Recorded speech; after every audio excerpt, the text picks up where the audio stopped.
ज्येष्ठ कृष्ण अमावस्या की रात थी। टिक टिक टिक टिक करती हुई घड़ी में रात के 3 बज रहे थे। एक बंद कमरे में करीब 30 लोग एक साथ जमीन पर बैठे हुए थे। उसी कमरे में 3 लोग कुर्सी के ऊपर बैठे हुए थे। वो 30 लोग एक दूसरे की सूरत को घूरे जा रहे थे। कोई भी उनमें से कुछ नहीं बोल रहा था। कमरे के अंदर खामोशी छाई हुई थी। तभी उनमें से एक आदमी बैठे बैठे कहता है, अब क्या करना है मालिक? करना क्या है? मार देना है उस औरत को। कुर्सी पर बैठे हुए एक आदमी ने कहा। जैसे ही ये बात लोगों ने सुनी, वहां बैठे सभी लोगों में अफरा तफरी मच जाती है। मार देना है की आवाजें कमरे के अंदर गूंजने लग गईं। मालिक हमारे भगवान हैं। मालिक जो बोलेंगे वो हमें करना ही पड़ेगा। उस औरत को मारना ही पड़ेगा, बिरजू ने कहा। हाँ सही कहता है ये बिरजू, उन्हीं के बीच में से एक आदमी ने कहा। अब यहीं बैठे रहोगे या चलोगे भी? आज रात ही उसका काम तमाम करना है।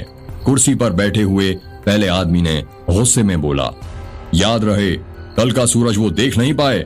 आज की रात उसकी आखिरी रात होनी चाहिए। कुर्सी पर बैठे दूसरे आदमी ने कहा। तभी सब लोग एक साथ उस बंद कमरे से बाहर निकलने लगते हैं। जब वो लोग कमरे से बाहर निकल गए तो उन्होंने देखा आसमान को काले साए ने जकड़ रखा था। इतना घनघोर अंधेरा था कि कुछ भी दिखाई नहीं दे रहा था। मालिक आप बस 2 मिनट इंतजार कीजिए, मैं बस अभी 2 मिनट में मशाल जलाकर लाता हूँ, बिरजू ने कहा। हाँ ठीक है, चल अब जल्दी जा और लेकर आ। बिरजू अपने साथ 10-11 आदमियों को रख लेता है और मशाल जलाने चला जाता है। जब वो अपने साथियों के साथ मशाल जला रहा था तो उनमें से एक आदमी ने कहा, बिरजू तुझे क्या लगता है उस औरत को मारना ठीक है? देख मोहन, हमें नहीं पता क्या ठीक है क्या गलत है। मालिक ने बोला है उस कलमुही को मारना है तो बस मारना है, बिरजू ने कहा। पर उस औरत का गुनाह क्या है? ये तो मालिक ही जानते हैं कि उस औरत का गुनाह क्या है। कुछ बड़ा कांड किया होगा उसने, तभी तो मालिक ने रात ही रात में उसे मारने का फैसला लिया है। हाँ बिरजू, मुझे भी यही लगता है। मैंने आज से पहले तीनों मालिकों को इतने गुस्से में कभी नहीं देखा है।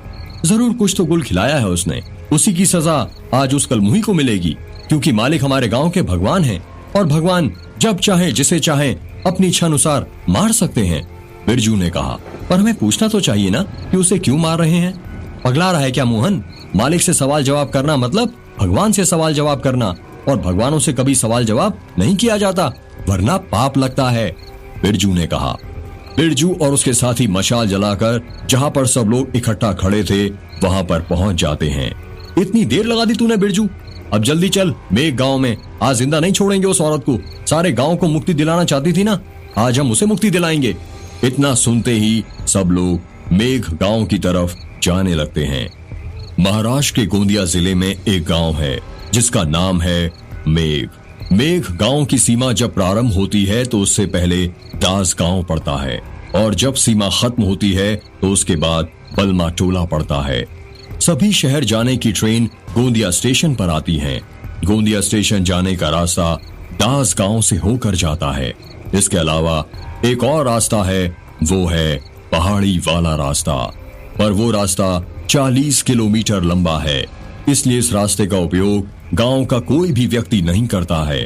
तीनों गांव के सरपंच आपस में मिलजुल कर रहते हैं और कोई भी फैसला लेने से पहले आपस में विचार विमर्श कर लेते हैं।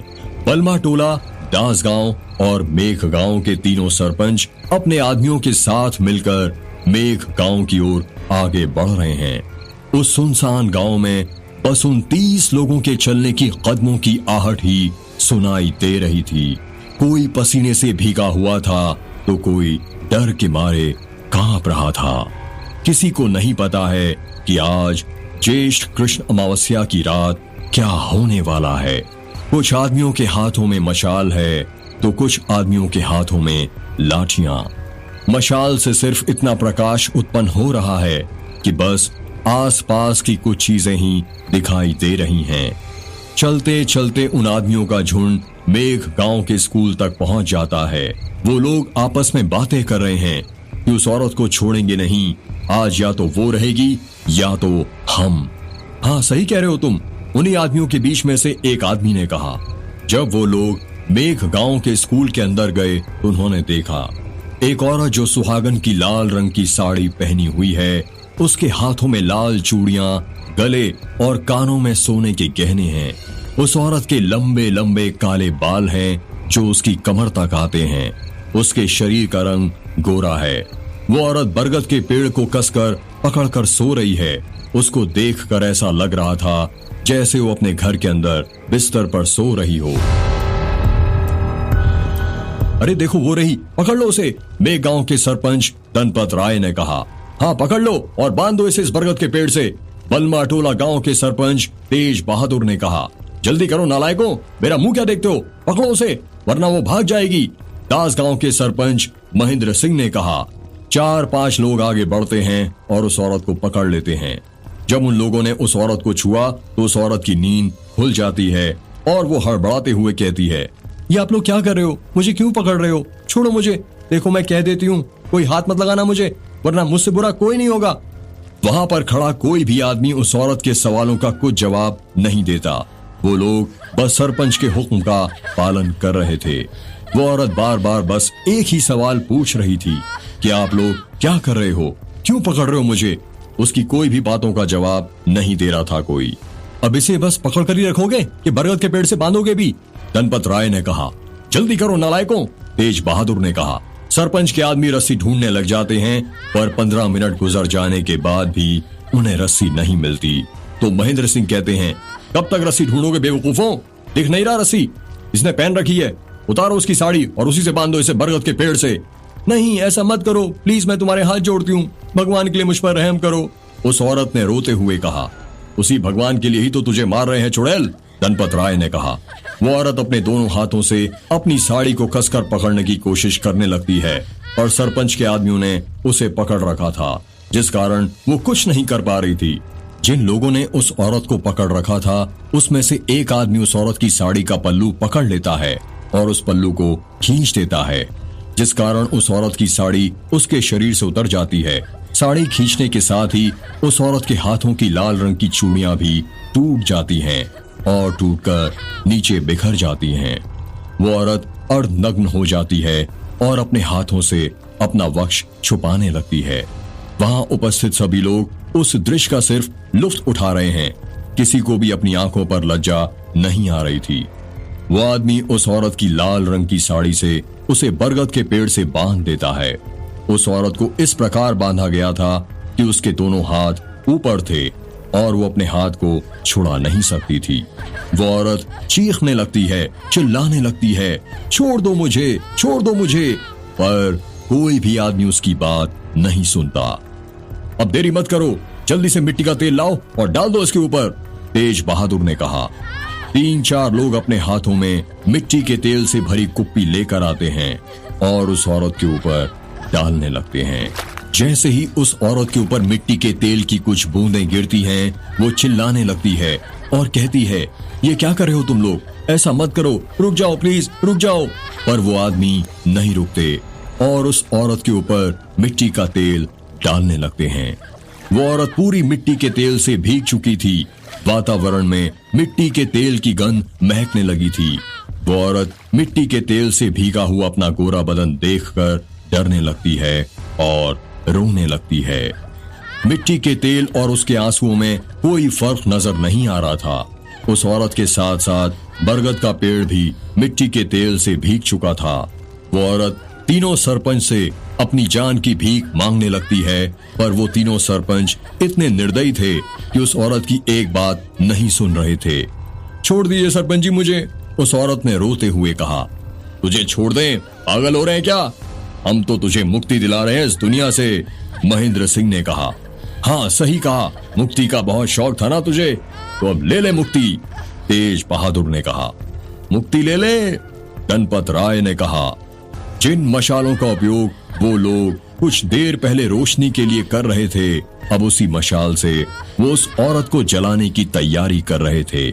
धनपत राय अपने हाथ में एक मशाल लेता है और तेज बहादुर एवं महेंद्र सिंह से कहता है, आइए आप भी अपना एक एक हाथ इस मशाल में लगाइए और इस शुभ काम में अपना सहयोग दीजिए। तेज बहादुर एवं महेंद्र सिंह आगे बढ़ते हैं और उस मशाल को पकड़ते हैं। तीनों सरपंच अपने हाथों में एक ही मशाल पकड़कर एक साथ बरगद के पेड़ की तरफ बढ़ने लगते हैं। जब वो तीनों बरगद के पेड़ के पास पहुंच जाते हैं तो वो औरत रोने लगती है और कहती है, दया कीजिए मुझ पर और भगवान के लिए ऐसा अनर्थ मत करिए। दया और तुझ पर? थू! गणपत राय ने जमीन पर थूकते हुए कहा। वो तीनों सरपंच जोर जोर से हंसने लगते हैं। वहां पर उपस्थित सभी लोग वो तमाशा होते हुए देख रहे थे। वो लोग अभी भी यही सोच रहे थे कि क्या सच में तीनों सरपंच उस औरत को जिंदा जला देंगे, क्योंकि आज से पहले मेघ गांव में इतना बड़ा अनर्थ कभी नहीं हुआ था। एक औरत को बिना उसका गुनाह बताए जिंदा जलाया जा रहा था। जब तीनों सरपंच उस औरत को जलाने के लिए मशाल को उसके पैर की तरफ करते हैं तो उस औरत के पैर कांपने लगते हैं। उसके गोरे गोरे पैरों में पायल बंधी हुई थी। वो औरत मशाल की आग से डरते हुए अपने पैर एक के ऊपर एक रखने लगती है। उसके पायल के बजने की आवाजें आने लगती हैं, छन छन छन। तीनों सरपंच उस औरत को अग्नि के हवाले करते हुए एक साथ एक आवाज में कहते हैं, साधु और मशाल उस औरत के पैर की तरफ बढ़ा देते हैं। उस औरत के पैरों में आग लगने लग जाती है और उसके पैरों से उसके पेटीकोट में, उसके ब्लाउज में और देखते ही देखते उसका पूरा शरीर जलने लग जाता है। वो औरत जोर जोर से चीखने लगती है, चिल्लाने लगती है, बचाओ बचाओ, कोई तो मुझे बचाओ। उसकी आवाज पूरे गांव में गूंजने लगती है, पर कोई भी मेघ गांव का व्यक्ति अपने घर के अंदर से बाहर नहीं निकलता उसे बचाने के लिए। तुमने मुझे मुक्ति दिलाई है ना सरपंच, अब मैं तीनों गांव को मुक्ति दिलाऊंगी। मैं मरकर भी वापस लौट कर आऊंगी और फिर किसी को नहीं छोड़ूंगी। देख लेना सरपंच, मेरी रूह इसी गांव में भटकती रहेगी, तड़पा तड़पा कर मारूंगी एक एक को। उस औरत ने प्रतिशोध की आवाज में कहा। उस औरत का गोरा बदन जलकर काला पड़ने लगता है। हवाओं में उसकी साड़ी के चीथड़े उड़ने लगते हैं। वहां पर खड़े लोग ये देखकर सदमे में पहुंच जाते हैं। उन लोगों की आंखों में जलती हुई उस औरत की कपकपाती उंगलियां, कपकपाते होंठ, कपकपाते पैर और कपकपाता बदन आग समा जाते हैं। उस औरत के जलने के साथ साथ वो बरगद का पेड़ भी जल रहा था। उस बड़े से बरगद के पेड़ में इतनी तेज आग लगी थी कि ऊंचे आसमान तक उसका धुआं जा रहा था। आखिर में जब वो औरत पूरी तरह जलने वाली थी तो उसने अपने आप को बचाने की गुहार नहीं लगाई। बस उसके मुंह से सिर्फ एक बोल निकला, वो था साधु। जब उसने साधु बोला तो वो पूरे गांव में गूंजने लगा। उसके और बरगद के पेड़ के जलने के बाद भी सब लोगों को बार बार साधु साधु सुनाई दे रहा था। उस औरत के साथ वो बरगद का पेड़ भी जल गया था। उस पेड़ की जड़ें और सिर्फ थोड़ा सा तना ही बचा हुआ था और वो भी काला पड़ गया था। उस औरत को तीनों गांव के सरपंच की सहमति से जलाया गया था। उस औरत को क्यों जलाया गया था, इसके पीछे की वजह किसी को नहीं पता थी। इसके पीछे की वजह सिर्फ वो तीनों सरपंच ही जानते थे। तीनों गांव में से किसी भी गांव वाले में इतनी हिम्मत नहीं थी कि पूछ सके आखिर उस औरत को क्यों जलाया गया था।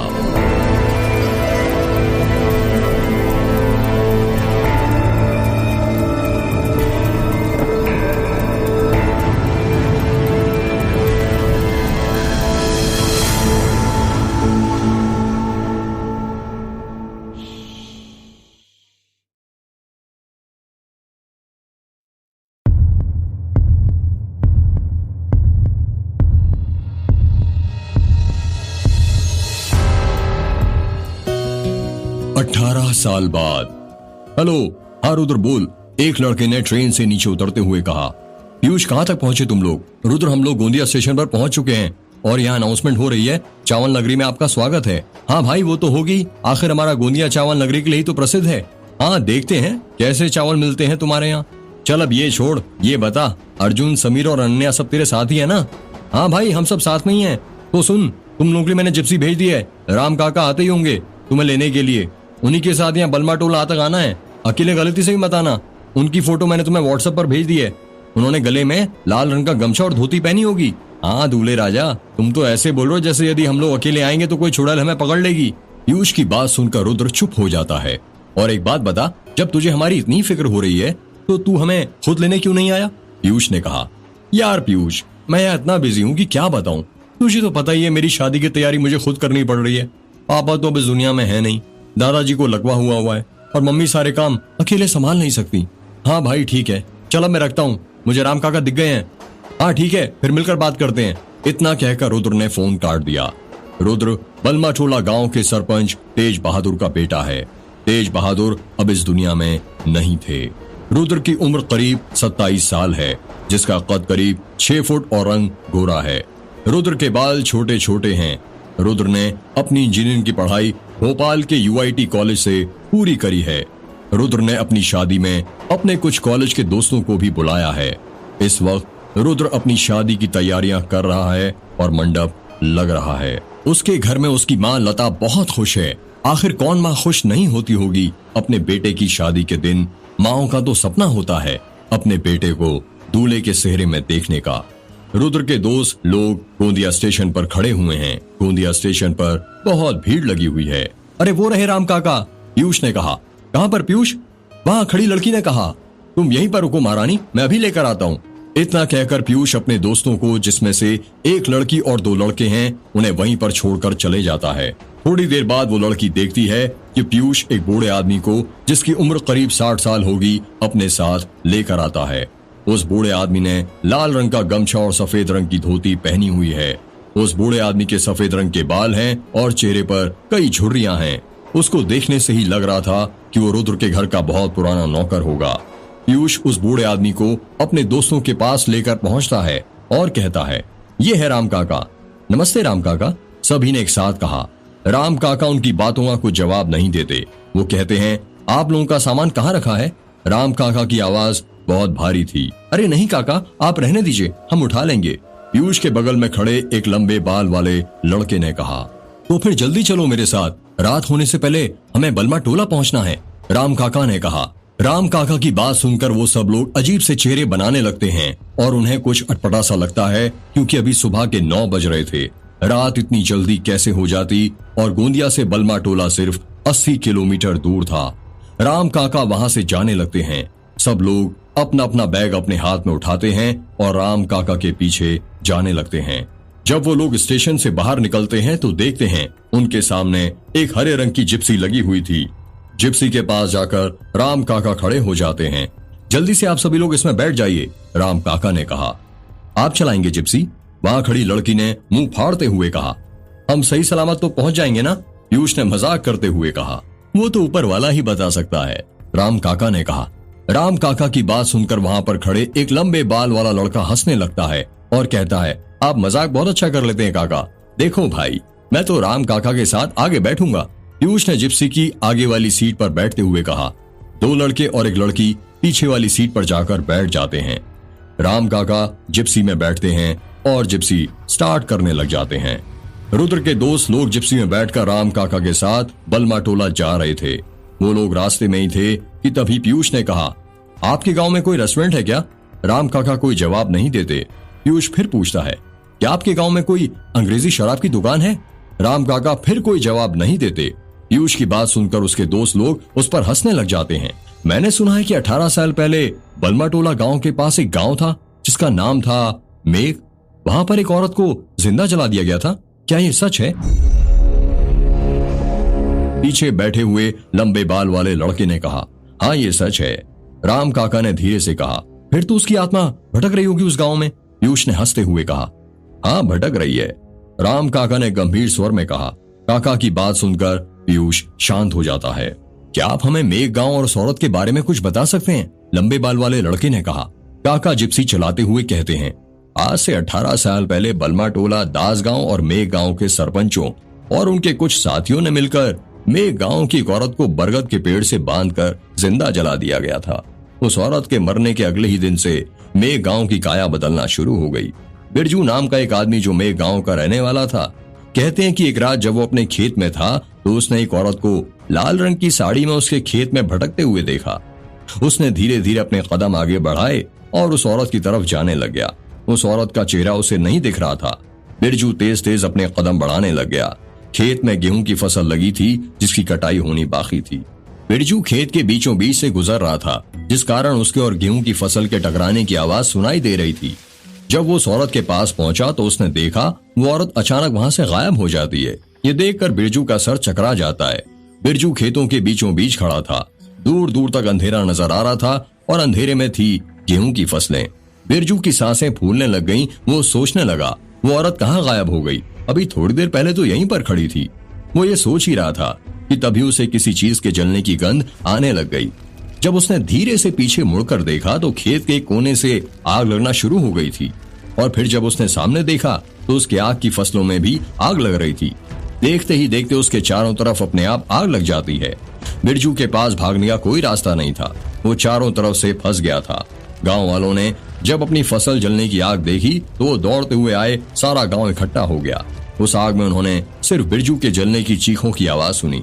गांव वालों ने बहुत कोशिश की आग बुझाने की, पर नहीं बुझा पाए। उस रात के बाद से बिरजू को किसी ने नहीं देखा। लोगों का कहना है कि फसलों के साथ बिरजू भी जलकर खाक हो गया था। जो गांव सबसे ज्यादा खेती के लिए जाना जाता था, उस गांव की फसलों में रातों रात पूरी आग लग गई थी। एक भी ऐसी फसल नहीं बची थी जिसमें आग ना लगी हो। सारे खेत जलकर राख हो गए थे। किसी को समझ नहीं आ रहा था कि ऐसा कैसे हुआ। सबके खेतों में एक साथ आग कैसे लगी? सबका मानना था कि ये काम उस औरत की आत्मा ने किया है। बिरजू की मौत के एक हफ्ते के बाद एक औरत अपने हाथों में मिट्टी का घड़ा पकड़े हुए कुएं के पास जाती है। वो कुएं के पास रखी बाल्टी को कुएं के अंदर डालती है। घिरनी के गोल गोल घूमने की आवाज सुनाई देती है और फिर टब से बाल्टी गिरने की आवाज सुनाई देती है। जब बाल्टी पानी से भर जाती है तो वो औरत वो पानी ऊपर खींचती है। बाल्टी ऊपर खींचते वक्त पानी की कुछ बूंदें बाल्टी में से कुएं के अंदर गिर जाती हैं। जब वो औरत वो बाल्टी ऊपर खींच लेती है तो वो देखती है कि उस बाल्टी का पानी काला था। उसको लगा शायद इस कुएं का पानी खराब हो गया है। फिर वो दूसरे कुएं के पास चली गई। जब उसने उस कुएं में से पानी खींचा तो उस कुएं का पानी भी काला निकला। उसके कुछ समझ में नहीं आ रहा था कि ऐसा कैसे हो रहा है। वो मेघ गांव के सरपंच धनपत राय के घर के सामने जो कुआं था उसके पास पहुंची। उसने कुएं के अंदर बाल्टी डाली और खींचने लगी। जब कुछ देर बाद बाल्टी ऊपर आई तो उसकी चीख निकल गई। वो जोर से चीखती है। उसकी आवाज सुनकर गांव के लोग इकट्ठा हो जाते हैं। उस बाल्टी के अंदर पानी नहीं था, बल्कि वो किसी के खून से भरी हुई थी। सब गांव वाले वो बाल्टी देखने लग जाते हैं और उनके बीच हलचल मच जाती है। अरे तो खून है, गांव के एक आदमी ने कहा। अरे पता नहीं कौन गिर गया कुएं के अंदर, गांव के किसी आदमी ने कहा। जल्दी करो, हो सकता है कि जिंदा हो, गांव के आदमी ने कहा। वहां पर खड़ा एक आदमी कुएं के अंदर छलांग लगाता है। धप से उसके कुएं में गिरने की आवाज सुनाई देती है। कोई रस्सी फेंको, कुएं के अंदर से उस आदमी की आवाज सुनाई देती है। कुछ लोग कुएं के ऊपर से कुएं के अंदर रस्सी फेंकते हैं। कुएं के अंदर जो आदमी था वो रस्सी पकड़ता है और कुएं के अंदर की लाश को उस रस्सी से बांध देता है और कहता है, अरे कोई ऊपर खींचो इसे। कुएं के ऊपर खड़े 4-5 लोग मिलकर वो रस्सी खींचने लगते हैं। वो लाश पूरी तरह पानी से भीग चुकी थी। जब वो लाश ऊपर आई तो वहां खड़े सभी लोगों को सांप सूंघ जाता है। वो लाश मेघ गांव के सरपंच धनपत राय की थी। धनपत राय की लाश देखकर गांव वालों के अंदर खौफ बढ़ जाता है और इस खौफ ने सबके दिल दहला दिए। जब उन्होंने देखा कि कुएं के ऊपर सीमेंट पर साधु लिखा हुआ था, वो साधु ऐसे लिखा हुआ था जैसे किसी ने खरोंच कर लिखा हो। धनपत राय कुएं में कैसे गिरे किसी को कुछ पता नहीं चला था। उनका पैर फिसला था या उन्हें धक्का दिया गया था या उस औरत की आत्मा ने उन्हें मारा था। ये राज उनकी मौत के साथ ही राज बनकर रह गया। मेघ गांव वालों का कहना था कि ये काम उस औरत की आत्मा का किया हुआ है, क्योंकि मरते वक्त उस औरत के अंतिम शब्द वो था साधु।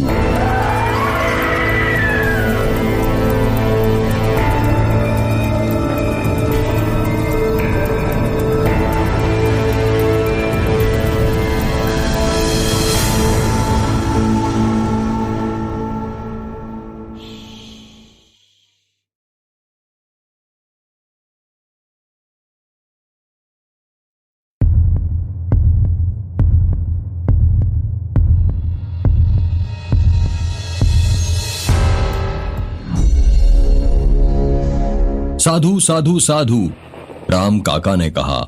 ये साधु साधु 3 बार कहने का क्या मतलब हुआ? पीयूष ने कहा। साधु पाली भाषा का शब्द है जिसका 3 बार बोलने का अर्थ होता है अच्छा कहा, अच्छा किया, बहुत अच्छा किया। लंबे बाल वाले लड़के ने कहा। मतलब वो औरत जो जलकर मर गई थी वह पूरे मेघ गांव वालों से बदला ले रही है? ये बोलकर कि तुमने मुझे अच्छा कहा, मेरे साथ अच्छा किया और बहुत अच्छा किया, जिप्सी में बैठी लड़की ने कहा। वो बदला नहीं, इंतकाम ले रही है। वो पूछना चाहती है, जानना चाहती है कि क्यों जलाया गया था उसे, आखिर उसका कसूर क्या था? राम काका ने कहा, हाँ वो तो है, सरपंचों ने अच्छा नहीं किया उसके साथ। पीयूष ने कहा, उसका श्राप लगा है मेघ गांव को। राम काका ने कहा, कैसा श्राप? पीयूष ने जल्दी से पूछा। अंत्येष्टि संस्कार ना करने का श्राप। अंत्येष्टि संस्कार मतलब? पीयूष ने अपना सिर खुजाते हुए कहा, अंत्येष्टि का अर्थ होता है अंतिम यज्ञ। ये यज्ञ मरने वाले व्यक्ति के शव के लिए किया जाता है। वैदिक परंपरा के 16 संस्कारों में जिस प्रकार पहला गर्भधारण संस्कार होता है, उसी प्रकार अंतिम संस्कार अंत्येष्टि संस्कार होता है। जन्म और मृत्यु जीवन का ऐसा सच है जिसे कोई नहीं झुटला सकता है। व्यक्ति की आत्मा जब उसके शरीर को त्याग देती है, उसके तुरंत बाद अंत्येष्टि संस्कार किया जाता है। हिंदू धर्म में इसे दाह संस्कार भी कहते हैं। बौद्धियन पितृ मेध सूत्र में अंत्येष्टि संस्कार के महत्व को बताते हुए ये कहा गया है, जात संस्करणम मृत संस्कारण माहूं, अर्थात जात कर्म आदि संस्कारों से मनुष्य पृथ्वी लोक को जीतता है और अंत्येष्टि संस्कार से परलोक पर विजय प्राप्त करता है। लंबे बाल वाले लड़के ने कहा। जिप्सी में बैठे सभी लोग लंबे बाल वाले लड़के को घूरने लगते हैं और सोचने लगते हैं, ये संस्कृत कब से बोलने लगा? राम काका जिप्सी की रफ्तार तेज करते हुए कहते हैं, बलमा टोला के सरपंच तेज बहादुर और दास गांव के सरपंच महेंद्र सिंह को जब पता चला कि धनपत राय अब इस दुनिया में नहीं रहे, तो दोनों को बहुत बड़ा सदमा लगा। उन्हें समझ नहीं आया कि इतना हट्टा कट्टा दिखने वाला 33 साल का इंसान ऐसे अचानक कैसे मर गया। धनपत राय के शव को जलाने का सारा प्रबंध हो गया था। तीनों गांव के लोग इकट्ठा हो गए थे। धनपत राय का बेटा, जिसकी उम्र करीब 10 वर्ष थी, सफेद कुर्ता पहने अपने पिता के शव के पास खड़ा था। उसकी आंखों में से एक भी आंसू नहीं निकला था। सब ये देखकर हैरान थे। पिता के गुजर जाने के बाद बेटे की जिंदगी तबाह हो जाती है, पर धनपत राय के बेटे के चेहरे पर एक भी ऐसे भाव नहीं थे। 4 लोग मिलकर धनपत राय के शव को उठाकर उसकी चिता पर रख देते हैं। पुजारी जी अपने हाथ की मशाल धनपत राय के बेटे को देते हैं और कहते हैं, बेटा अपने पिता को आखिरी बार देख लो और जीते वक्त जो बात नहीं कह पाए वो अब बोल दो। धनपत राय को बेटा पुजारी जी की बात का कोई जवाब नहीं देता। वो पुजारी जी के हाथ में से मशाल लेता है और अपने पिता की चिता की परिक्रमा करने लगता है। परिक्रमा करने के बाद वो अग्नि को धनपत राय के मुख के पास ले जाता है, जिससे चिता में आग आसानी से लग जाती है। अग्नि की स्थापना के लिए पुजारी जी ओम भूर्भुवस्सुः धनि भूम्ना मंत्र का जाप करते हैं। धनपत राय की चिता धीरे धीरे जलने लग जाती है। धनपत राय का बेटा अपने पिता की जलती हुई चिता के पास खड़ा हुआ था। वो जलती हुई चिता को घूरे जा रहा था। ऐसा लग रहा था कि जैसे जलती हुई चिता में से वो प्रतिशोध की अग्नि को अपने अंदर कैद कर रहा है, जिसे वो जिंदगी भर के लिए जलाकर रखना चाहता है। धनपत राय की चिता आधी ही जली थी कि तभी आसमान में तेज बिजली चमकने लगती है और देखते ही देखते मौसम बदल जाता है। जिस आसमान में थोड़ी देर पहले कड़ी धूप थी, अब उस आसमान को काले बादलों ने घेर लिया था। ऐसा लग रहा था जैसे धनपत राय की चिता के ऊपर उस औरत का काला साया मंडरा रहा हो। 2 बड़े बादल आपस में टकराते हैं और जोर से घनघनाहट की आवाज उत्पन्न करते हैं। आसमान से बारिश की पहली बूंद आती है, जो सीधे जाकर धनपत राय की चिता पर गिरती है और फिर धीरे धीरे तेज बारिश होने लगती है। अचानक से बारिश हो जाने के कारण गांव वालों में अफरा तफरी मच जाती है। कोई दाईं तरफ भागने लगता है तो कोई बाईं तरफ। थोड़ी ही देर में वो लोग शमशान घाट की एक छत के नीचे आकर खड़े हो जाते हैं। वो छत काफी बड़ी थी और टीन की थी। बारिश होने के बावजूद भी धनपत राय का बेटा अपने पिता की चिता के पास खड़ा था। वो बारिश में भीग चुका था। तेज बहादुर और महेंद्र सिंह ने कई बार बोला, बेटा छत के नीचे आ जाओ, पर धनपत राय का बेटा अपने पिता की बुझती हुई चिता के पास ही खड़ा रहा। धनपत राय की चिता बुझ चुकी थी। गर्मी के मौसम में बारिश होना एक आश्चर्यचकित करने वाली बात थी। उस वक्त आकाश में काले बादल ऐसे लग रहे थे जैसे वो औरत मेघ गांव वालों पर हंस रही हो। बादल आपस में टकराकर इतनी तेज गरज रहे थे कि उस वक्त वहां पर उपस्थित सभी लोगों की रूह कांप उठी थी। एक और बारिश थमने का नाम नहीं ले रही थी, तो वहीं दूसरी ओर धनपत राय का बेटा छत के नीचे आने को तैयार नहीं था। आसमान में बादल फट गए थे। पूरे दिन और सारी रात बारिश होती रही। अगले दिन जब बारिश रुकी तो सूरज की पहली किरण के साथ धनपत राय की चिता को फिर से जलाने की तैयारी की जाने लगी। धनपत राय के अर्ध जले शव को वापस से नई चिता पर रखा जाता है। जब धनपत राय के बेटे ने अपने पिता की चिता को फिर अग्नि दी तो उसमें आग नहीं लगती है। सब लोग देखकर ही हैरान हो जाते हैं कि आग लगाने के बावजूद भी लकड़ियों में आग क्यों नहीं लग रही है। सब गांव वालों में हड़कंप मच जाता है। वो एक दूसरे से कहते हैं, अरे ये क्या हो रहा है, ये तो अशुभ है। बहुत प्रयासों के बावजूद भी धनपत राय की चिता को आग नहीं लग पाती। शमशान के पुजारी जी मेघ बलमाटोला और दास गांव के सबसे बड़े पंडित सुशालाचार्य को बुलाने के लिए कहते हैं। गांव के कुछ लोग पंडित सुशालाचार्य को बुलाने जाते हैं और उनको अपने साथ लेकर आते हैं। पंडित सुशालाचार्य की उम्र करीब 50 वर्ष होगी। उनके सफेद लंबे लंबे बाल और लंबी सी सफेद रंग की दाढ़ी थी। वो अपने सफेद लंबे बालों का जूड़ा बनाकर रखते थे। वो हमेशा भगवा रंग के कपड़े पहना करते थे। इसके पीछे का कारण ये था कि धार्मिक शास्त्रों के अनुसार सूर्य, चंद्रमा और अन्य ऊपरी वातावरण से आने वाली हानिकारक किरणें हमारे ऊपर पड़ती हैं। ऐसा माना जाता है कि भगवा रंग के कपड़े पहनने से ये दुष्प्रभाव शरीर पर कम पड़ता है। पंडित सुशलाचार्य के गले में हमेशा रुद्राक्ष की माला रहती थी। पंडित सुशलाचार्य धनपत राय के अर्ध जले शव के पास जाते हैं और अपनी पोटली में से एक कांच की छोटी सी बोतल निकालते हैं। कांच की बोतल के अंदर गंगा जल रखा हुआ था। पंडित सुशलाचार्य गंगा जल की कुछ बूंदें अपने हाथ में लेते हैं और 3 तवा प्रतिबंधामी रक्षे माचल माचल मंत्र पढ़ते हुए धनपत राय के अर्ध जले शव पर डाल देते हैं। गंगा जल की बूंदें जैसे ही धनपत राय के अर्ध जले शरीर पर गिरती हैं, उसमें से छन छन आवाजें निकलने लगती हैं। ठीक उसी प्रकार जैसे तब निकलती हैं जब कोई गर्म चीज को अचानक ठंडे पानी में डाल दी जाती है। सभी गांव वाले डरावना मंजर देखकर डर जाते हैं। पंडित सुशलाचार्य को भी आश्चर्य होता है। वो अपनी आंखें बंद करते हैं और कुछ समय के लिए ध्यान में लीन हो जाते हैं। 5 मिनट बाद वो अपनी आंखें खोलते हैं और कहते हैं, मेघ गांव को उस औरत का श्राप लगा है। उसकी मौत जल के मरने के कारण हुई थी। इसी वजह से मेघ गांव के अंदर अब किसी भी व्यक्ति की चिता को आग नहीं लगाई जा सकती। अब मरे हुए व्यक्ति को बस दफन ही किया जा सकता है।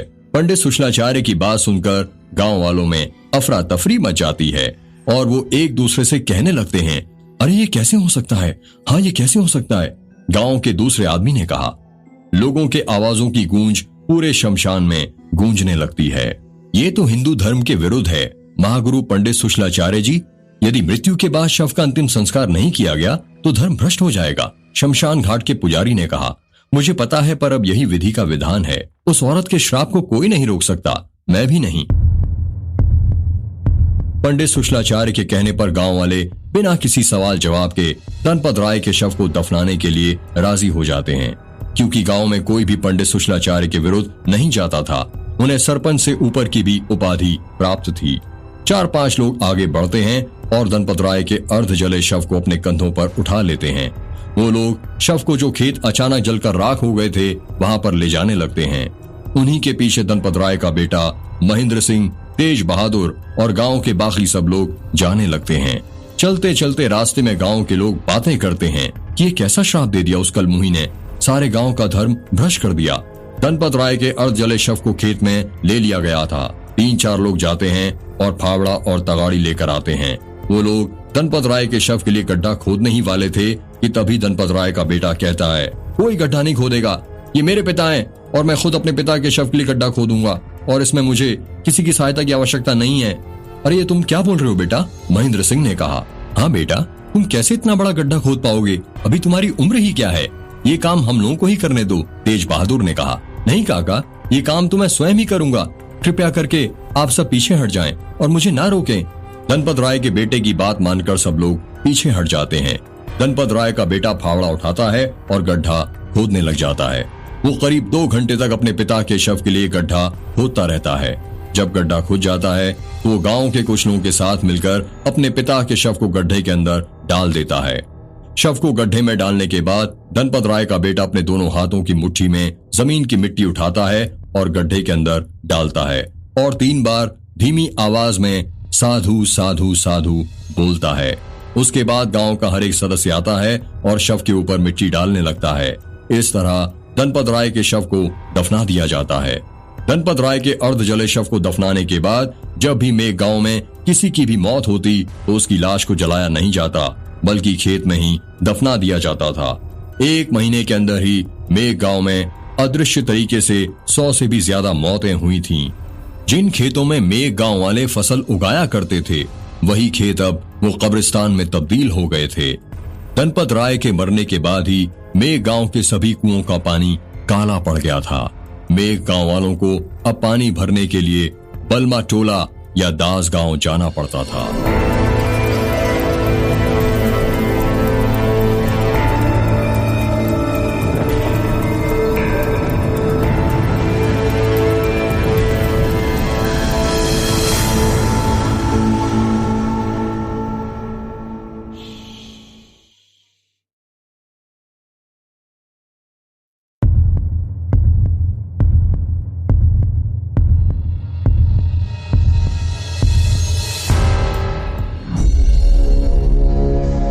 अरे रुको रुको, जिप्सी में बैठे लड़के ने कहा।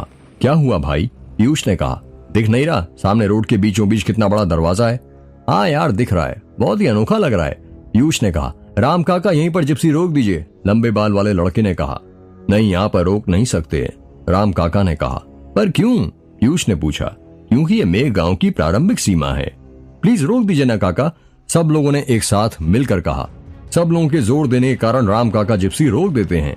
पीछे बैठा लड़का जल्दी से नीचे उतरता है। वो जिप्सी में रखा उसका बड़ा सा काला बैग खोलता है और उसमें से कैमरा निकालता है। बस हो गया भाई को भूत सवार, अब देखना माशे कैसे कैसे फोटो खींचेंगे, लंबे बाल वाले लड़के ने कहा। राम काका ने जिप्सी दरवाजे के ठीक सामने रोकी थी। उस दरवाजे के बाईं तरफ से पहाड़ी वाली सड़क जाती थी और वो दरवाजा एक दूसरी सड़क पर था जो मेघ गांव और दास गांव को जोड़ती थी। दरवाजा करीब 10 फीट ऊंचा था और उस पर बहुत सारे संस्कृत में मंत्र लिखे हुए थे। उस दरवाजे पर एक बड़ा सा ताला लगा हुआ था और उसके ऊपर सफेद कपड़ा लपेटा हुआ था। सफेद कपड़े के ऊपर लाल कुमकुम से स्वास्तिक का चिन्ह बना हुआ था। उस दरवाजे पर कई ताबीज, माता रानी की लाल चुनरी और रुद्राक्ष बंधे हुए थे। दरवाजे पर बंधे ताबीजों को देखकर लंबे बाल वाले लड़के ने कहा, ये ताबीज कैसे है राम काका?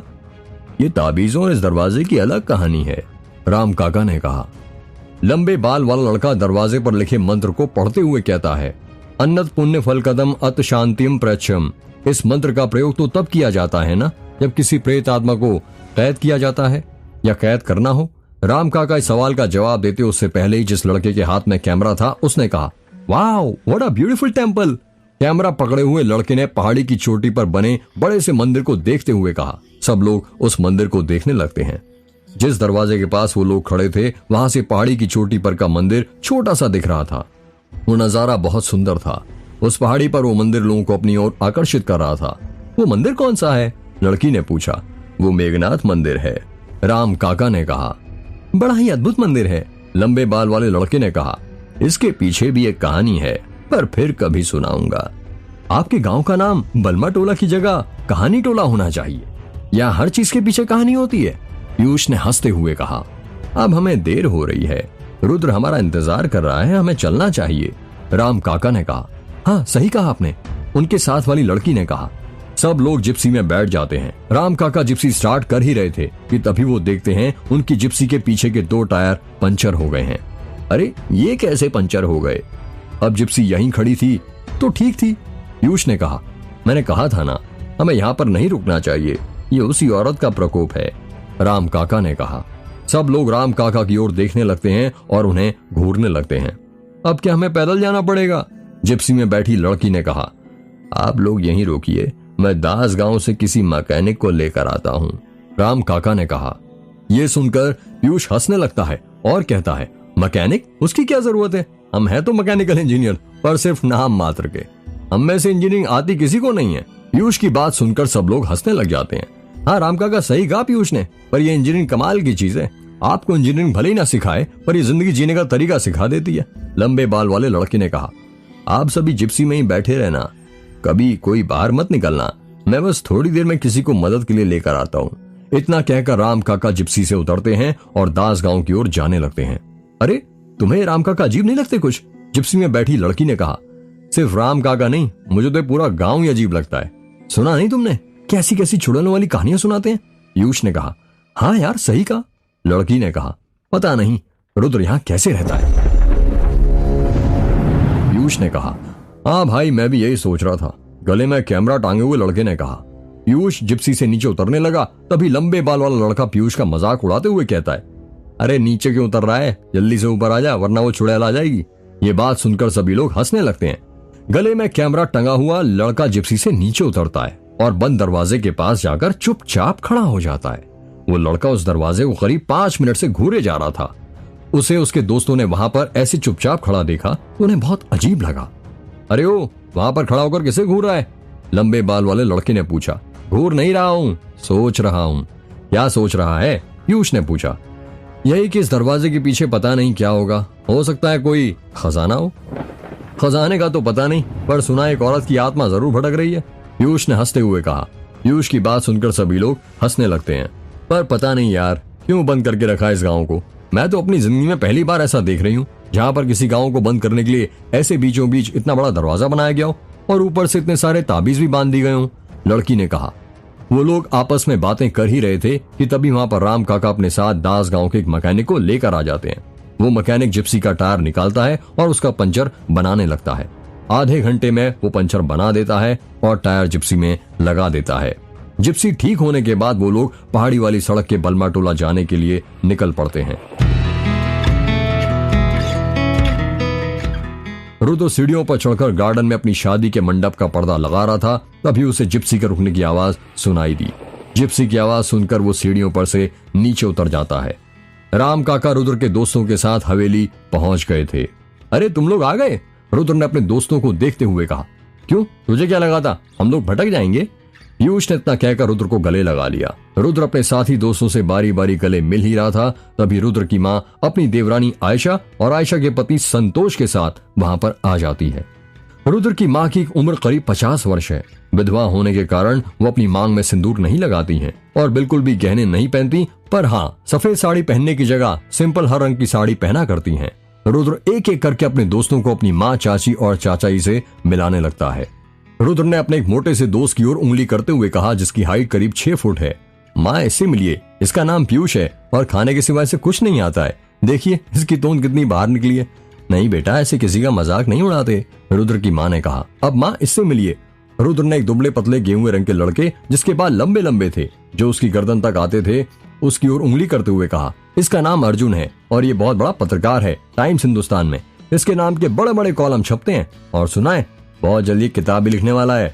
नमस्ते आंटी जी, अर्जुन ने रुद्र की माँ के पैर पड़ते हुए कहा। रुद्र ने एक सामने से लड़के की तरफ उंगली करते हुए कहा, अब इससे मिलिए। माँ ये समीर है, ये एक फोटोग्राफर है और मेरी शादी के फोटो भी यही खींचेगा। देखिए साहबजादे ने अभी से अपने गले में कैमरा लटका कर रखा हुआ है। अरे वो तो बस ऐसे ही, वो रास्ते में हमें एक बड़ा दरवाजा दिख गया था तो उसकी फोटो खींचने के लिए मैंने अपना कैमरा निकाल लिया और रास्ते में खींचने लग गया। इसका मतलब तुम वो दरवाजे के पास रुके थे? रुद्र के चाचा संतोष ने हैरानी के साथ कहा। हाँ वो। समीर अपनी बात पूरी कर पाता उससे पहले ही रुद्र की चाची आयशा ने राम काका को आवाज लगाते हुए कहा, राम काका, अरे ओ राम काका। राम काका भागते हुए आते हैं और कहते हैं, क्या हुआ छोटी मालकिन, आपको क्या जरूरत थी जिप्सी मेघ गांव के प्रारंभिक दरवाजे के पास रुकने की? आयशा ने चिल्लाते हुए कहा। वो मालकिन मैं तो मना ही कर रहा था, वो बच्चे खुद जिद करने लगे। बच्चे तो नए आए हैं, आप तो पुराने हैं ना, उन्हें क्या पता यहाँ आसपास कैसी कैसी बलाएं घूमती रहती हैं। हाँ राम काका, आपको थोड़ा तो समझना चाहिए था ना, संतोष ने कहा। छोटे सरकार, गलती हो गई, अगली बार से ध्यान रखूंगा। कोई बात नहीं राम काका, रुद्र की माँ ने कहा। रुद्र ने टॉपिक को बदलते हुए एक दुबली पतली गोरे रंग की लड़की जो कि 1 पीस सूट पहने हुए थी उसकी तरफ उंगली करते हुए कहा, जैसा कि आपको इसके कपड़ों को देखकर समझ में आ रहा होगा माँ, ये हमारी हीरोइन है जो मॉडलिंग कर रही है, इसका नाम अनन्या है। Hi aunty. इतना कहते हुए अनन्या ने रुद्र की माँ को गले लगा लिया। चलो बेटा अब घर के अंदर चलते हैं, यूं बाहर कब तक खड़े रहोगे, तुम लोग आराम भी कर लेना, रुद्र की माँ ने कहा। रुक जाइए दीदी, इनमें से कोई भी अंदर नहीं घुसेगा, आयशा ने कहा। क्या हुआ आयशा? रुद्र की माँ ने कहा। आपको दिख नहीं रहा ये बाहर से आए हैं, पता नहीं बाहर की कौन सी बला लेकर आए हैं, आयशा ने कहा। रुद्र के सभी दोस्त आयशा को घूरने लगते हैं और सोचने लगते हैं कि रुद्र की चाची का कहने का मतलब क्या है। स्वाति जरा अंदर से एक बाल्टी पानी तो लाना, आयशा ने अपनी बेटी को आवाज लगाते हुए कहा। कुछ ही देर बाद स्वाति घर के अंदर से एक बाल्टी लेकर आती है जिसमें लोटा और पानी था। स्वाति की उम्र करीब 16 वर्ष है और वो आयशा की इकलौती बेटी है। ये लो माँ, स्वाति ने पानी की बाल्टी अपनी माँ आयशा को देते हुए कहा। अरे मुझे क्या देती है, दिख नहीं रहा ये लोग बाहर से आए हैं, इन्हें दे। आप सभी लोग यहीं पर अपने चप्पल जूते निकालिए और हाथ पैर धोकर ही घर के अंदर जाना। पर ऐसा क्यों? अनन्या ने मुंह बनाते हुए कहा। ऐसा इसलिए किया जाता है क्योंकि ऐसी मान्यता है, यदि आप कहीं बाहर से आए हैं तो आपको हाथ पैर पानी से धोकर ही घर के अंदर जाना चाहिए, जिससे यदि बुरी शक्तियां आपके साथ हो तो वो घर के बाहर ही रह जाएंगी। अर्जुन ने कहा, क्या बात कर रहा है अर्जुन? समीर ने कहा, वो सही कह रहा है। रुद्र के चाचा संतोष ने कहा। रुद्र के सभी दोस्त अपने जूते निकालते हैं और हाथ पैर धोने लगते हैं। सबके हाथ पैर धुल चुके थे। चलो बच्चों, अब जल्दी से घर के अंदर चलो, तुम लोग थक गए होगे ना, और भूख भी लगी होगी, रुद्र की माँ ने कहा। हाँ आंटी जी, सही कहा आपने, मुझे तो तभी भूख लग गई थी जब मैं गोंदिया स्टेशन पर उतरा था, पीयूष ने कहा। पेटू तुझे तो लगेगी ना, तू 5 लोगों का खाना जो एक साथ खा लेता है, अनन्या ने कहा। इतना सुनते ही सब हंसने लगते हैं और अंदर जाने लगते हैं। रुद्र की एक बहुत बड़ी सफेद रंग की हवेली थी जो बहुत ज्यादा अद्भुत थी। ऐसा लग रहा था जैसे बहुत पुरानी हो, पर अभी भी वो चमक बरकरार थी, जो तब होगी जब बनी होगी।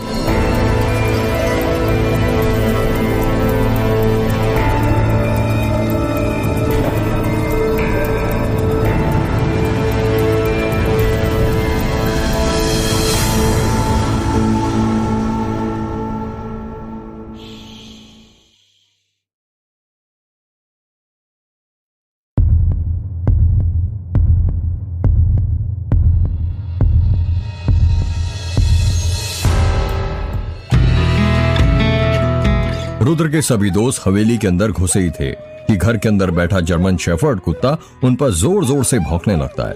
भाऊ भाऊ भाऊ भाऊ। कुत्ते को भौंकते हुए देख पीयूष डर जाता है और कहता है, यार ये हम पर इतना क्यों भौंक रहा है, जैसे हम कोई भूत हो।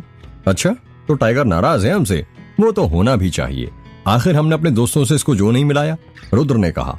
रुद्र टाइगर के पास जाता है और अपना हाथ उसके गले पर फेरने लगता है और कहता है, इनसे मिलिए, ये हैं हमारे घर के और दादाजी के रखवाले, टाइगर।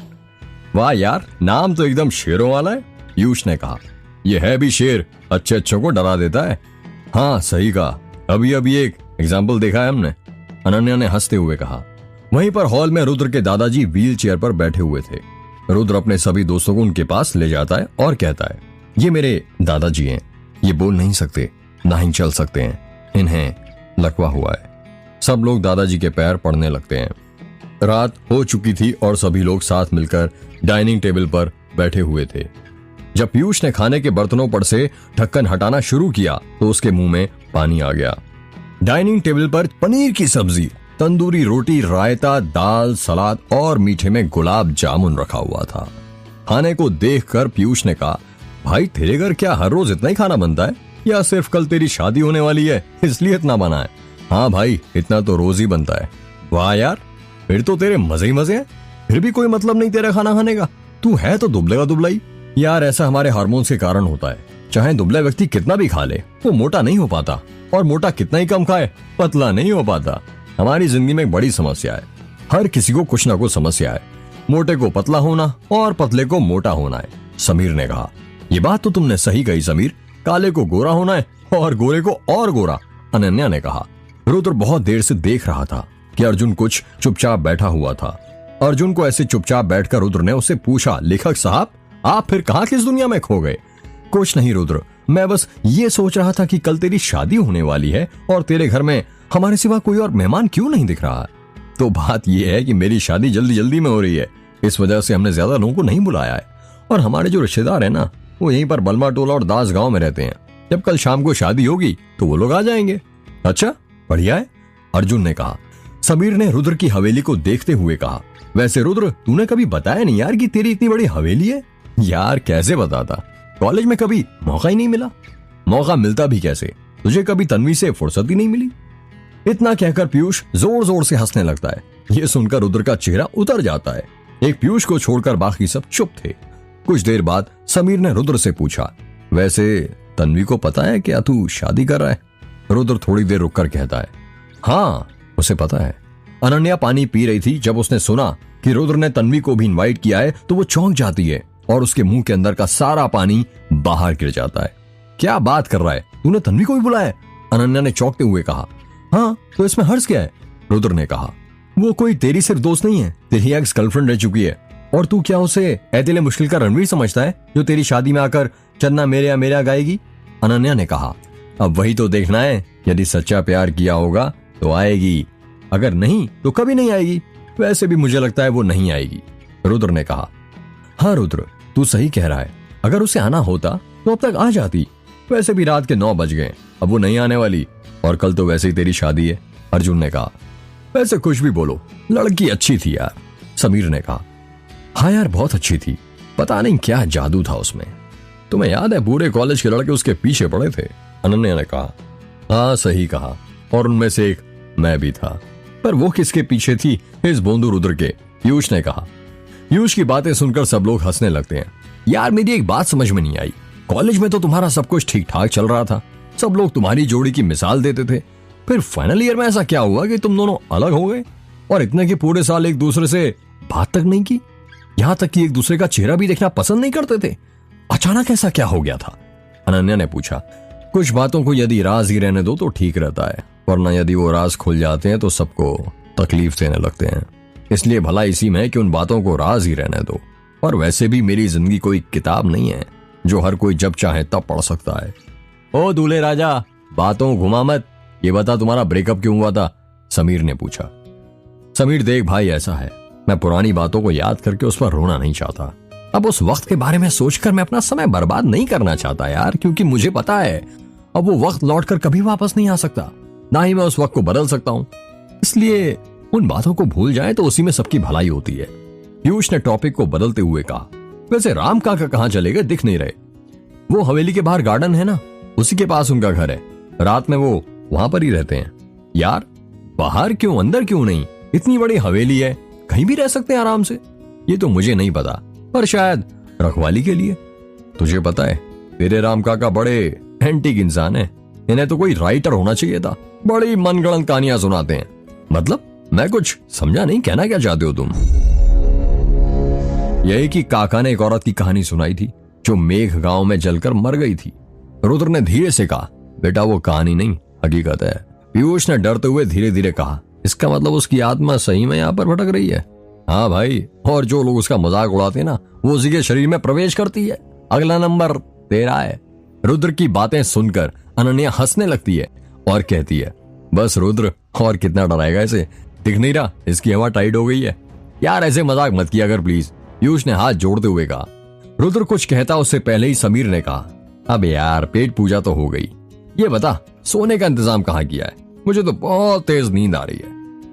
यार इतनी बड़ी हवेली है मेरी, जहां मन करे वहां सो जाना। वैसे मैं सोच रहा था आज हम सब लोग एक साथ यहीं हॉल में सोते हैं, रुद्र ने कहा। हाँ अच्छा आइडिया है, कुछ और बात भी हो जाएगी, पूरे 4 साल बाद जो मिल रहे हैं अर्जुन ने कहा। हाँ यार पता नहीं चल रहा 4 साल कैसे गुजर गए। कॉलेज के निकल जाने के बाद तो सभी अपनी अपनी दुनिया में खो गए थे, पर अच्छा हुआ रुद्र की शादी तय हो गई और हमें फिर से मिलने का मौका मिल गया। एक काम कर रुद्र, तू ना हर साल शादियां किया कर, ऐसे में हमें हर साल मिलने का मौका मिल जाया करेगा, अनन्या ने हंसते हुए कहा। पहले एक शादी तो हो जाए, आराम से बाकी इसके बाद कर लूंगा, रुद्र ने हंसते हुए कहा। रात हो चुकी थी और सभी लोग सो रहे थे। अनन्या सोफे पर सो रही थी और बाकी सब लोग लड़के नीचे सो रहे थे। तभी पीयूष की नींद खुलती है और वो हवेली में लगी पेंडुलम घड़ी की ओर देखता है। उसमें 12 बजने में 1 मिनट कम था। जैसे ही 12 बजते हैं, एक एक करके टन टन टन 12 घंटे बजने की आवाज सुनाई देने लगती है। थोड़ी ही देर बाद उसे पायल बजने की आवाज सुनाई देती है। पीयूष को लगता है ये उसका वहम है, पर फिर थोड़ी देर बाद उसे किसी की पायल बजने की आवाज सुनाई देती है। पायल की आवाज अब ऐसे आ रही थी जैसे कोई लड़की पायल पहनकर भाग रही हो। छन छन छन छन। पीयूष को डर लगने लगता है। उसके बगल में ही समीर सो रहा था। वो समीर को अपना हाथ मारकर उठाता है। समीर, समीर उठ उठ, समीर उठ। क्या हुआ मोटे? समीर ने नींद में ही कहा। वो किसी लड़की की पायल बजने की आवाज आ रही है, पीयूष ने डरते हुए कहा। तो मैं क्या करूं भाई, तू उठकर जरा देख लेना, मुझे बहुत डर लग रहा है। यार तू भी ना बहुत डरता है। समीर उठ जाता है और पीयूष को अपनी बाहों में भरते हुए प्यार से कहता है, क्या हुआ मेरे बाबू को डर लग रहा है? इतना कहकर समीर जोर जोर से हंसने लगता है। तभी कोई जोर जोर से दरवाजा पीटने लग जाता है। खट खट खट खट खट। यह आवाज सुनकर समीर और पीयूष डर जाते हैं। वो दोनों डर डर कर बाकी सबको उठा लेते हैं। बस रुद्र अभी भी सो रहा था। हल्ले की आवाज सुनकर रुद्र सोते हुए ही कहता है, क्या हुआ यार, इतनी रात को क्यों हल्ला कर रहे हो? वो कोई दरवाजा खटखटा रहा है, पीयूष ने डरते हुए कहा। क्या? रुद्र ने चौंकते हुए अपनी आंखें खोली और अपनी जगह पर खड़ा हो गया। हल्ले की आवाज सुनकर रुद्र की माँ आयशा, संतोष और श्वेता नीचे आ जाते हैं। क्या हुआ रुद्र, ये हल्ला किस बात का हो रहा है? रुद्र की माँ ने कहा। वो माँ कोई दरवाजा खटखटा रहा है। क्या, इतनी रात को? आयशा ने चौंक कर कहा। अनन्या कहती, यार आप सब लोग तो ऐसे डरे हो जैसे दरवाजे के पास कोई चुड़ैल खड़ी हो। रुको मैं देखती हूँ कौन है। तभी आयशा अनन्या की बात को बीच में ही काटते हुए कहती है, नहीं अनन्या चुप हो जाओ, गलती से भी उसे आवाज मत देना वरना अनर्थ हो जाएगा। क्या? अनन्या ने चौंकते हुए कहा। हाँ अनन्या, बुरी शक्तियों से कभी पूछना नहीं चाहिए कि कौन है, वरना वो घर के अंदर प्रवेश कर लेती हैं। अर्जुन ने कहा। ये कैसी बात कर रहे हो अर्जुन, तुमने किताबें नहीं पढ़ी हैं क्या? तंत्र शास्त्र की किताब का ये पहला नियम है, अर्जुन ने कहा। तुम्हें नहीं पता अनन्या इस गांव के बारे में यहाँ क्या क्या होता है? आयशा ने कहा। देखिए मौसी जी, मुझे नहीं पता आपके गांव के बारे में, पर यदि आप लोग जल्दी दरवाजा नहीं खोले तो मैं खोल दूंगी, अनन्या ने गुस्से में बोला।